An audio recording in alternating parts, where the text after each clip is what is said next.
Comment elle fait pour avoir un feed aussi beau? Bah, je t'explique si tu veux. Bah oui, je veux bien. Bonjour à tous, c'est Mathilde du compte Studigram MTHLD. Merci beaucoup d'avoir cliqué sur cette vidéo. Donc aujourd'hui, comme vous l'avez vu dans le titre, je vais vous montrer comment je suis passée de ce feed à celui-ci. Et du coup, dans un premier temps, je vais vous donner un petit peu mes astuces, mes conseils pour prendre des photos. Puis je vais vous montrer exactement la retouche que je fais pour pouvoir avoir un feed vraiment blanc et uniforme. C'est parti. Alors la première étape, vous choisissez votre matériel, donc ça va être très rapide, il n'y a pas besoin d'un matériel de foufou, vous pouvez juste prendre votre téléphone, ça sera largement suffisant. Vous prenez votre téléphone, vous mettez déjà, si c'est pour Insta, vous pouvez déjà mettre en format carré, comme ça il n'y aura pas de souci, et vous prenez la photo, et puis voilà, emballé c'est plié, c'est carré. Sinon, donc moi c'est mon cas, j'avais un appareil photo sous la main, vu que moi je fais de la photo et tout ça, mais si genre votre père, votre soeur, votre frère a un appareil photo, taxez-lui, comme ça vous pourrez prendre des photos, vous pourrez gérer la balance des blancs, etc. Vos photos n'en seront que meilleures, mais sinon le téléphone ça suffit largement. Alors pour prendre la photo, ça dépend de ce que vous voulez comme feed, etc. On va partir du principe que vous voulez un feed blanc, donc il faut normal un endroit blanc. Donc avant moi je prenais les photos sur mon bureau, donc mon bureau est blanc, mais la luminosité finalement dans ma chambre n'est pas des meilleures, donc j'ai opté pour un nouveau stratagème, on va dire, c'est le carton plume. Donc c'est des feuilles de carton, on va dire un peu comme ça, qui sont pas si épaisses que ça, qui sont extrêmement légères. La matière est indescriptible, genre je sais pas comment vous décrire cette matière, mais c'est du carton plume. Donc moi j'ai une boîte entière de carton plume parce que pas pour le carton mais c'est pas grave, et du coup j'ai utilisé ça et je trouve que c'est vraiment super cool parce que par exemple en hiver il y a plus de luminosité dans mon séjour, en été il y a plus de luminosité dans ma cuisine, en fait ça dépend, et du coup comme ça j'ai ça et je le balade où je veux. Si je veux le mettre dans ma salle de bain parce qu'il y a plus de luminosité, je le mets dans ma salle de bain. Si je veux le mettre dans ma cuisine, dans mon salon, dans mes toilettes, où je veux.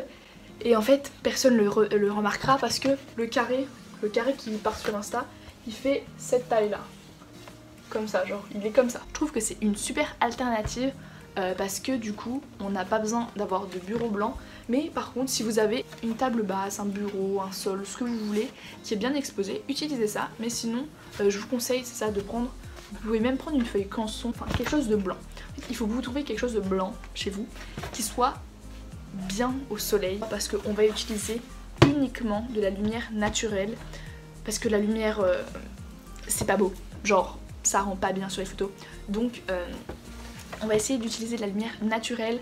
Donc il faut quelque chose de blanc qui soit bien au bon endroit. Ensuite je pense que c'est mon étape préférée, c'est la confection de la photo. Donc par exemple là dans l'exemple que je vous montre, j'ai une fiche d'anglais, du coup une fiche sur les pluriels des noms, et la fiche, une fiche d'anglais, c'est rouge et bleu en général par rapport au drapeau. Donc vous allez chez vous, vous cherchez de la papeterie rouge et bleu, vous cherchez tout plein d'objets rouge et bleu. En fait à chaque fois, si vous faites des fiches ou autres, il faut trouver une couleur dominante et il faut que tout soit un petit peu dans les mêmes tons. Donc par exemple si c'est une fiche d'histoire, il y aura plein de choses dans les jaunes, si c'est une fiche de maths, il y aura plein de choses dans les violets. Il faut toujours avoir genre un thème, on va dire, dans votre photo, et c'est ça qui va la rendre unique et qui va la rendre vraiment cool et agréable à regarder tout simplement. Donc là je suis chez moi, je cherche dans mon frigo, je cherche du rouge, je vais dans mon placard, je cherche du rouge. Cherchez des couleurs et essayez d'harmoniser vos photos sans mettre trop de couleurs. Il faut pas non plus surcharger les photos, sauf si c'est le rendu que vous avez envie de donner.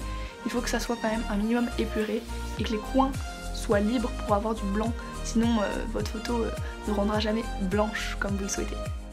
Donc à présent on a notre photo, on est arrivé à tout faire et du coup on a notre photo dans la boîte. Maintenant on va passer à la retouche. Donc pour la retouche j'utilise l'application Snapseed. Donc c'est une application de Google si je ne me trompe pas, qui est très très bien, et du coup je vais vous montrer moi comment je fais ma retouche, mais après je vous conseillerais d'installer l'application, de faire plusieurs essais avec les différents outils qu'elle propose pour vous faire votre idée et avoir des montages stylés. Donc vous allez dans votre App Store, dans votre Play Store et vous cherchez Snapseed. Donc c'est celle-ci, vous l'ouvrez et puis vous avez juste à appuyer pour ouvrir votre photo. Donc voici la photo que je viens de prendre. La photo vraiment n'est pas présentable, on voit les bords du carton plume, elle est vraiment pas présentable. Donc on va la rendre tout simplement présentable en quelques étapes qui sont très rapides quand on en prend l'habitude. Donc tout va se passer dans l'onglet outils qui est juste ici. La première étape, ça va être de gérer l'inclinaison, parce que là l'inclinaison ne me convient pas totalement, donc je vais l'incliner de cette façon, voilà. Après ça c'est vraiment propre à chacun, propre à chaque feed, comment vous voulez que votre photo rende. Donc la rotation c'est bon. Maintenant si c'est pour Instagram, il va falloir la rogner au format carré. Donc il y a un truc prédéfini sur Snapseed pour mettre le format carré, donc c'est parfait.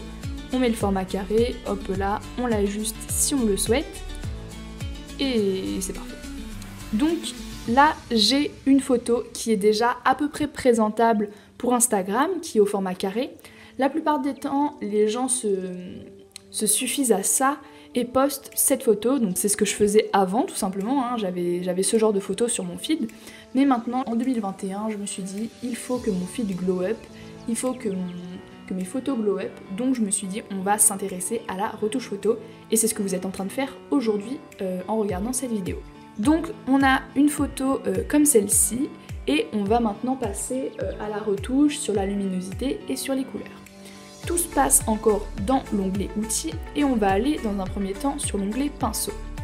Alors moi j'ai pris l'habitude de faire ça, je sais pas si c'est la meilleure chose à faire, mais c'est pas grave.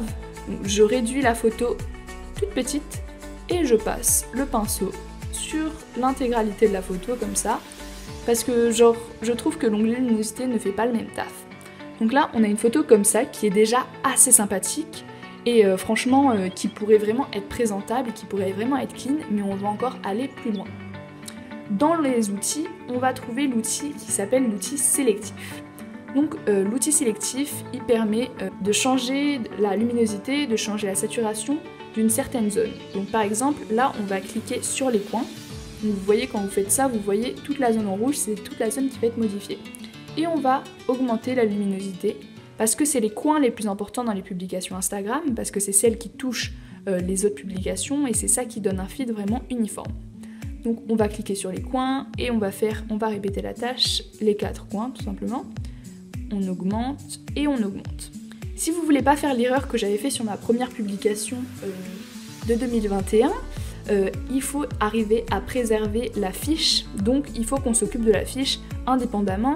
Donc je vais m'occuper de la fiche, je vais faire aussi sélectif, mais je vais augmenter un tout petit peu, juste histoire d'augmenter.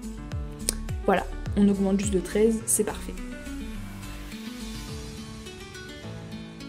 Donc là, on a une photo qui est vraiment très jolie. Maintenant, vous voyez les couleurs, elles sont pas exceptionnelles.